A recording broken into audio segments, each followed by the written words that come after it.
again, everybody, and welcome to another edition of Brown's Latest. I'm Dave Grendzynski, and this is where we get you caught up on some of the latest news and tidbits that are tied to our favorite team in the NFL, the Cleveland Browns. And we even do it on Christmas Day. And not only is this Christmas Day, but it is also my birthday. And as you can see, we have changed the fit because we have crossed the 12,000 subscriber threshold. We are celebrating with the Shador 12. I went in looking for the jersey, but they were all out. So I had to call an audible and get the 12, get this version of the 12 jersey. So you got the white jersey with the 12, and then you got the Sanders. Well, it might be easier if I go this way. You got the Sanders 12 on the back. So we're good there. We got Shador. We're representing Shador, the 12 for 12,000 today on Christmas Day. We got the watch. Our wrists are up for 12,000 subscribers. I cannot thank all of you enough. All of you who have subscribed to our little show and support what we do here. And for it to happen the way it did and land on Christmas Day and my birthday, and it was not on my bingo card, but I can't thank you enough, and everybody who likes our episodes or the previous episodes, and everybody who gets your comments down there in the viewer comment section. Couldn't do it without you. This is all about us and our love for the Browns or your favorite players. And so thank you so much. What a way to celebrate the holiday season and Christmas Day and my birthday. 12 for 12,000 on Christmas Day. Great feeling. It's a great feeling. Thank you so much. Now, on today's show, it's Christmas, right? So we have to spread a little holiday cheer. And so I have some good news and then some more good news, but then unfortunately, a little bit of bad news about the Browns matchup with Pittsburgh on Sunday.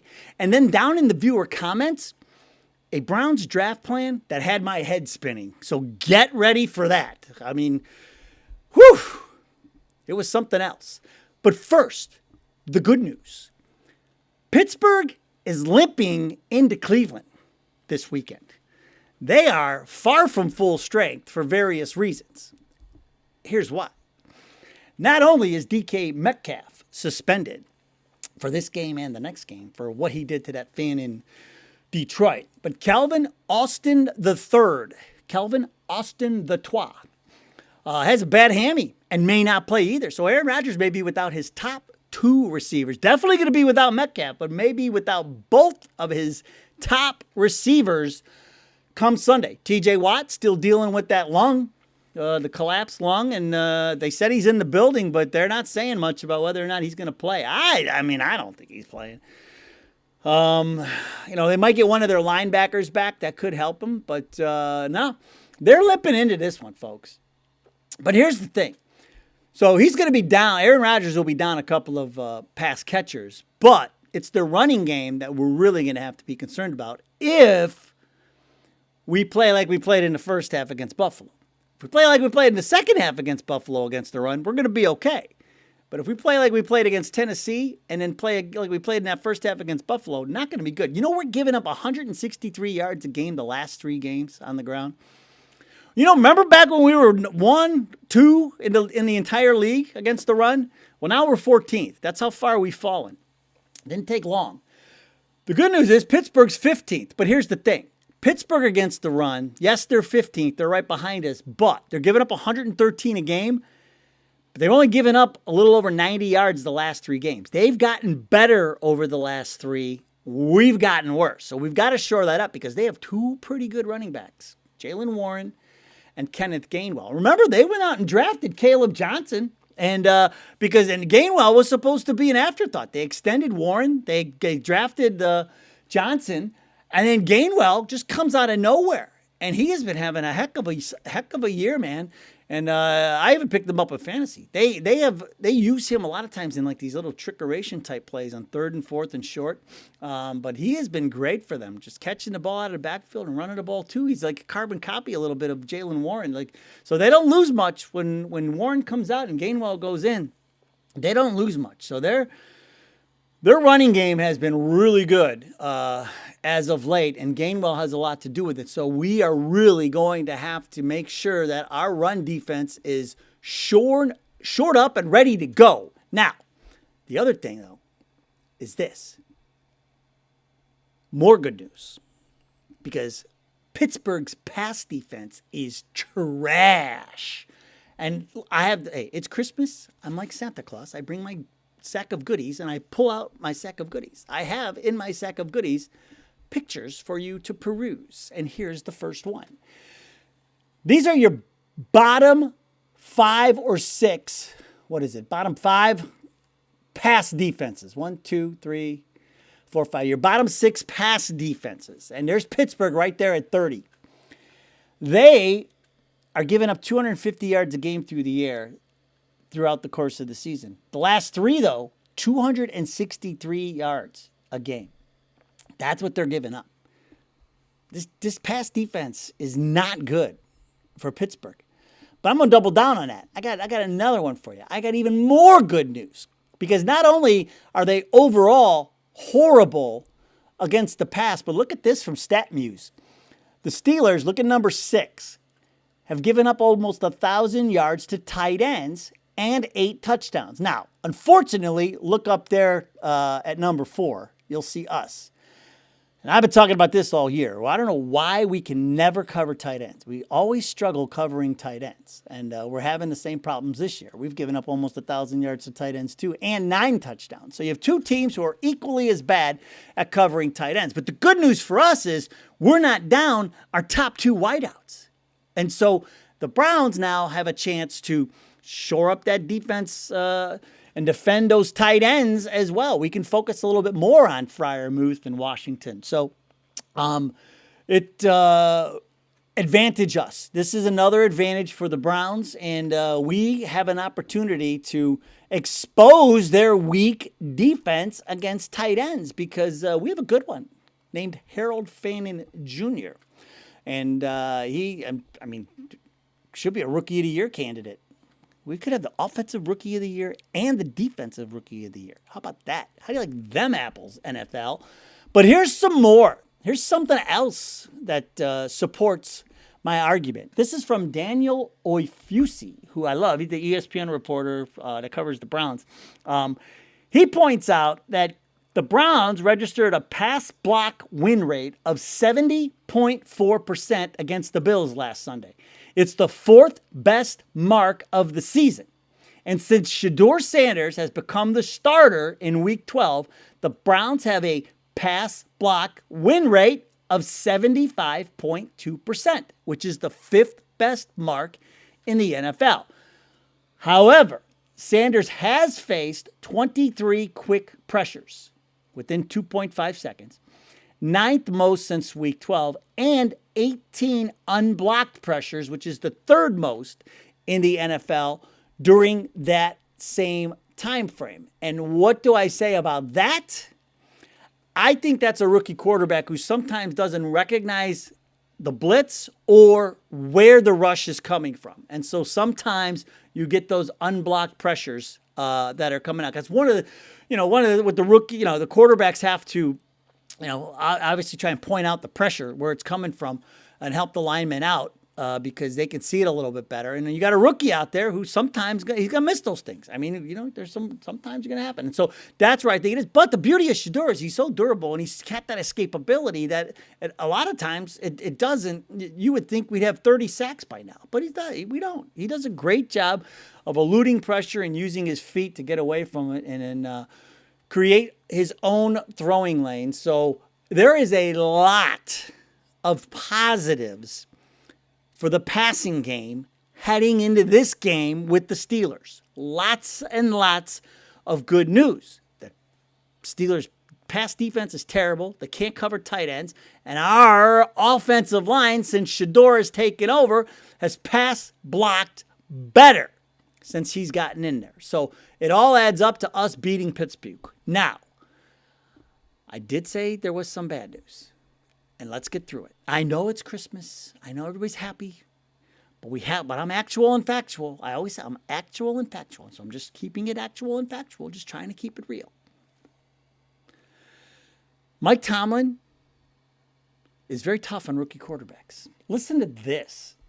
Since he became the head coach of the Pittsburgh Steelers in 2007, the Steelers are 27-6 against rookie quarterbacks. 27-6 since 2007 when Tomlin took over. Remember, they sacked Gabriel 6 times in that 23-9 win in Week 6. Remember that. Here's some other things, though. Pittsburgh's going to be motivated as well because they win. They clinch the AFC North. It'll be the first AFC North title they've won since 2020.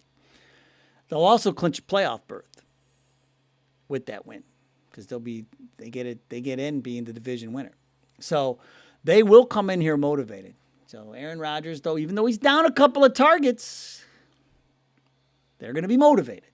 Little thing about Aaron Rodgers that I saw, the most extensive playing time that he got his rookie season was in a game in Week 15 of 2005. The 2005 season, Aaron Rodgers came in for Brett Favre and had his most extensive playing time as a rookie. It was against the Baltimore Ravens. And do you know who was playing cornerback on the other side for the Ravens? Deion Sanders. And so Aaron Rodgers played against Deion Sanders, and now 20 years later will play against his son, Shedeur Sanders, in 2025. That was crazy. I thought that was a crazy, crazy stat when I saw that. But Aaron Rodgers, man, he's no spring chicken. He's been around a while. And so when he's playing against the sons of guys that he played against throughout his career, he's been around for a while, but it's a testament to his durability as well. But it's all still going to add up to a Browns win. We are beating Pittsburgh. I can feel it in my bones. We are beating. We got the 12,000. We got the 12 on Christmas Day. That's a Christmas miracle. We are beating Pittsburgh on Sunday. Something else that can never be beaten are the viewer comments. And today, our Christmas Day edition of viewer comments starts this way with Mike Salvia 9548, who says Deshaun Watson, he's talking about next year now, Deshaun Watson should be the backup to Shedeur. They work well together and both probably will look better with new coaches and a new system. Now here's the thing. There is no telling what's going to happen with the Deshaun Watson situation because of the way you ended your comment, Mike. New coaches, new system. They may not want anything to do with Deshaun Watson. You have no idea. And that's the thing. That's why it's so tough to gauge what's going to happen with Deshaun because we know Bubba Ventrone's not going to be here. Stefanski, the way he's been acting the last 3-4 weeks, he's coaching like a dead man walking. So he's more than likely gone. He better be gone. Everybody wants him gone. So it's tough to say what the new coach would want to do with Deshaun Watson. And we talked about it the other day. I'm at 1% where if there's nothing else you can do with him and he has to be the backup because you're paying him anyway, so be it. But Shedeur is so durable, he would never play anyway. So that's why I'm 1% okay with that. But, and then you can have Gabriel as your third quarterback. So if they find somebody that wants to trade for him and work out this money and everything out, that's one thing. But I don't know. And, nobody's going to want to take on that contract. So, but I don't know. We've kicked the tires on Watson enough. We've seen him enough. Just not good. But good take, Mike. M.M. Brun says, there's no quarterback in the draft better or as good as Shedeur Sanders. No one knew of Mendoza before last year because he was nothing at Cal. He's also 30th in yards this year. Sanders' college numbers way above Mendoza's. And so it's so funny that M.M. wrote that in the comments because just the other day I said the same thing to Soda Pop Dave. I go 9 months ago, did you even know who Mendoza was? And his response was no. Nobody did. Nobody knew who he was. I didn't even know who he was. And for betting purposes, right before the college season started, I was doing some Big Ten research and for betting reasons. And I was like, who is Indiana's quarterback this year? And I went and looked. I'm like, oh, Mendoza, transfer from Cal? Oh, all right, whatever. Supposed to be good, whatever. But why would you take another unknown and stick him in there. When you've got Shedeur Sanders, who's really like a rookie with NFL experience heading into next year, because he didn't get the teacher's pet treatment that Dylan Gabriel got before the season, and all those reps and all the work with the ones and all that, and the joint practices and all that, So here's Shedeur, learning on the job as he goes. Coming into next year, who wouldn't want that? Especially after seeing what we've seen so far, and then after we beat, It's to me, it's an uphill. Everything's been going up with Shedeur week to week, and so can you imagine hitting the ground running and giving him the Gabriel treatment before the season next year, and then see where he's at come game one? Oh my gosh! I mean, it's a no-brainer. Just Shedeur is our quarterback. Jaguar 89 says, "Grizz, Merry Christmas. I hope you will appreciate these comments. I always appreciate your comments, Jaguar."